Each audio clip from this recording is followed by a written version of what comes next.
I've been asked many times about how I create the backing tracks for the videos that I upload. The answer is very simple: MIDI files. There are thousands of them available on the internet, and the vast majority of them are for free. And it's so extremely rare that I ever have to pay for any of them. And if you do, they don't cost very much. It's a couple of euros up to maybe 10 euros. But for the sake of this exercise, I'm going to show you how to create your own music arrangement and backing tracks just using a free MIDI file that I got off the internet.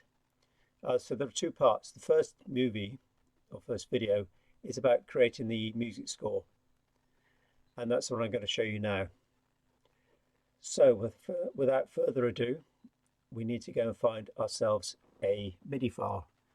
So for the sake of this exercise, I'm going to choose Led Zeppelin's Stairway to Heaven. And this site, MIDI World, is one I use a lot. If you're a Led Zeppelin fan, there is another site you can use called ZeppelinMidi.com, and that has all the albums and all the tracks for each album set out, and they're very good and they're free and virus free. So going to MIDI World, you can see there are an awful lot of Led Zeppelin songs.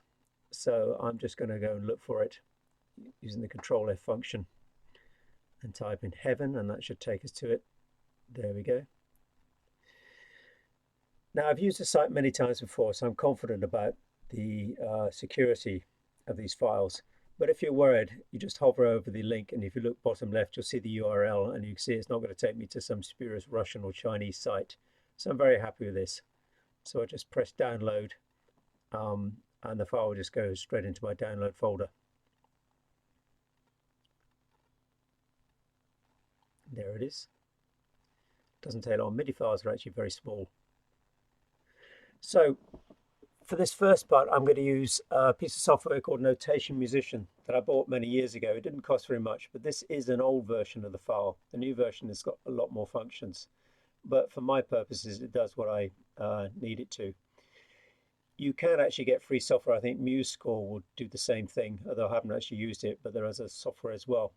So basically, I've uploaded the MIDI file using Notation Musician, and this I can see immediately is a good file. For a start, it's got all the parts of all the instruments set out, which is absolutely vital. Some MIDI files are basically just a piano playing all the notes, and it's a piano score, and you can't use that at all. You need one with all the instruments, and you can see here, there they are. If you just select one of the lines, you can see here you've got over 165 bars of music. So I'm confident that it is actually the full song. Some of the MIDI files you download may only be part of the song, an introduction, maybe a verse or chorus. I mean, they can be useful if you can't find another file, if you want to do the transposition yourself, because at least they give you an idea what the key is. Although you can actually find that out somewhere else, but they can help. So right, the first thing you need to do, now you can see if we look at the melody line, it's a C major. And if I want to play this on my alto sax, I need to transpose it for an E flat instrument. And as you can see, the process is extremely easy. It's just a matter of selecting which instrument you want to play. And there it is, it's transposed into A. Now looking at it, I can see that the score is probably an octave too high. But no matter, we could just transpose it again and drop the whole thing one octave. It's that simple. And here we go. Staff, transpose actual pitches this time. We want to go down an octave, which is 12 semitones or half steps, to use the notation they refer to here. So there we go. And I'm really happy with that because it's well within the range of the alto saxophone, and it's going to sound like a voice, not a shrieking mouse. So then we can save it as a PDF. You can print it out and take it into the studio and do whatever you want. It's really that simple.